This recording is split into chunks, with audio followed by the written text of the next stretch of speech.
ಕರ್ನಾಟಕದಲ್ಲಿ ಲೋಕಸಭಾ ಚುನಾವಣೆಯ ಬಳಿಕ ರಾಜ್ಯ ಕಾಂಗ್ರೆಸ್ ಸರ್ಕಾರ ಜಾರಿಗೊಳಿಸಿರುವ ಗ್ಯಾರಂಟಿ ಯೋಜನೆಗಳು ಅಷ್ಟೊಂದು ಜನಪ್ರಿಯತೆಯನ್ನ ಪಡೆದುಕೊಂಡಿಲ್ಲ ಎನ್ನುವ ಬಗ್ಗೆ ಟೀಕಿಸಿರುವ ಬಿಜೆಪಿ ಸರ್ಕಾರದ ಮಾತು ಸರಿ ಅನಿಸ್ತಾ ಇದೆ ಎಂದು ಕಾಂಗ್ರೆಸ್ ಹೇಳಿಕೆ ನೀಡುವುದರ ಮೂಲಕ ದಿಢೀರನೆ ಪಂಚ ಗ್ಯಾರಂಟಿ ಯೋಜನೆಗಳು ಸ್ಥಗಿತಗೊಳಿಸುವ ಬಗ್ಗೆ ಮಹತ್ವದ ನಿರ್ಧಾರವನ್ನ ತೆಗೆದುಕೊಳ್ಳಲು ಮುಂದಾಗಿದೆ. ಬನ್ನಿ, ಈ ಬಗ್ಗೆ ಪಂಚ ಗ್ಯಾರಂಟಿ ಯೋಜನೆಗಳು ಕರ್ನಾಟಕದಲ್ಲಿ ಈಗ ಸದ್ಯಕ್ಕೆ ಜಾರಿಯಲ್ಲಿ ಇದ್ದು ಯಾವಾಗಿನಿಂದ ಬಂದಾಗುತ್ತೆ ಅಥವಾ ಆಗಲ್ವಾ ಎನ್ನುವ ಕಂಪ್ಲೀಟ್ ಮಾಹಿತಿಯನ್ನ ಈ ವಿಡಿಯೋದಲ್ಲಿ ನೀಡಲಾಗಿದ್ದು, ಪಂಚ ಗ್ಯಾರಂಟಿ ಯೋಜನೆಗಳು ಬಂದ್ ಆಗಬಾರದು ಎನ್ನುವ ನಿಮ್ಮ ಅನಿಸಿಕೆ ಆಗಿದ್ರೆ ಈ ವಿಡಿಯೋವನ್ನ ಈಗಲೇ ಲೈಕ್ ಮಾಡಿ. ಬಂದ್ ಆಗಬೇಕು ಎನ್ನುವ ನಿಮ್ಮ ಅನಿಸಿಕೆ ಆಗಿದ್ರೆ ಯಾಕೆ ಅನ್ನೋದನ್ನ ಈ ವಿಡಿಯೋ ಮುಗಿದ ಬಳಿಕ ಕಮೆಂಟ್ ಮಾಡಿ ತಿಳಿಸಿ. ಹೌದು, ಗ್ಯಾರಂಟಿ ಯೋಜನೆಯಿಂದ ರಾಜ್ಯದಲ್ಲಿ ಲೋಕಸಭಾ ಚುನಾವಣೆಯಲ್ಲಿ ಹೆಚ್ಚಿನ ಸ್ಥಾನ ಗಳಿಸುವ ನಿರೀಕ್ಷೆಯಲ್ಲಿದ್ದ ಕಾಂಗ್ರೆಸ್ ಪಕ್ಷಕ್ಕೆ ನಿರಾಸೆಯಾಗಿದೆ.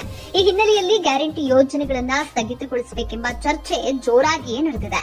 ಆಡಳಿತ ಪಕ್ಷದ ಶಾಸಕರು, ಮುಖಂಡರು ಕೂಡ ಗ್ಯಾರಂಟಿ ಯೋಜನೆ ಸ್ಥಗಿತಗೊಳಿಸುವ ಬಗ್ಗೆ ಒತ್ತಾಯಿಸಿದ್ದಾರೆ. ಕಾಂಗ್ರೆಸ್ ಪಕ್ಷದ ಗ್ಯಾರಂಟಿಗಳನ್ನ ಟೀಕಿಸಿದ ಬಿಜೆಪಿ ಪರವಾಗಿ ಜನ ಮತ ಹಾಕಿದ್ದಾರೆ. ಹೀಗಾಗಿ ಗ್ಯಾರಂಟಿ ಯೋಜನೆ ನಿಲ್ಲಿಸುವುದೇ ಒಳಿತು ಎಂದು ಮೈಸೂರು ಕೊಡಗು ಲೋಕಸಭಾ ಕ್ಷೇತ್ರದ ಕಾಂಗ್ರೆಸ್ ಅಭ್ಯರ್ಥಿಯಾಗಿದ್ದ ಕೆಪಿಸಿಸಿ ವಕ್ತಾರೆ ಎಂ ಲಕ್ಷ್ಮಣ್ ಹೇಳಿದ್ದಾರೆ. ಜನರಿಗೆ ಕಾಂಗ್ರೆಸ್ ಗ್ಯಾರಂಟಿ ಇಷ್ಟವಾಗಿಲ್ಲ ಎಂಬುದನ್ನ ಫಲಿತಾಂಶದ ಮೂಲಕ ತೋರಿಸಿದ್ದಾರೆ.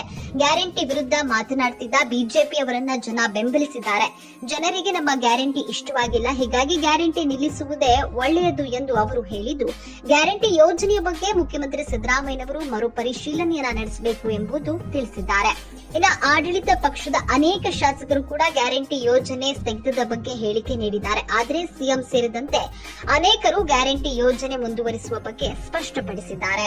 ರಾಜ್ಯ ಕಾಂಗ್ರೆಸ್ ಸರ್ಕಾರ ಜಾರಿಗೊಳಿಸಿರುವ ಗ್ಯಾರಂಟಿ ಯೋಜನೆಗಳು ಅಷ್ಟೊಂದು ಜನಪ್ರಿಯತೆಯನ್ನ ಪಡೆದುಕೊಂಡಿಲ್ಲ ಎನ್ನುವ ಬಗ್ಗೆ ಟೀಕಿಸಿರುವ ಬಿಜೆಪಿ ಸರ್ಕಾರದ ಮಾತು ಸರಿ ಅನಿಸ್ತಾ ಇದೆ ಎಂದು ಕಾಂಗ್ರೆಸ್ ಹೇಳಿಕೆ ನೀಡುವುದರ ಮೂಲಕ ದಿಢೀರನೆ ಪಂಚ ಗ್ಯಾರಂಟಿ ಯೋಜನೆಗಳು ಸ್ಥಗಿತಗೊಳಿಸುವ ಬಗ್ಗೆ ಮಹತ್ವದ ನಿರ್ಧಾರವನ್ನ ತೆಗೆದುಕೊಳ್ಳಲು ಮುಂದಾಗಿದೆ.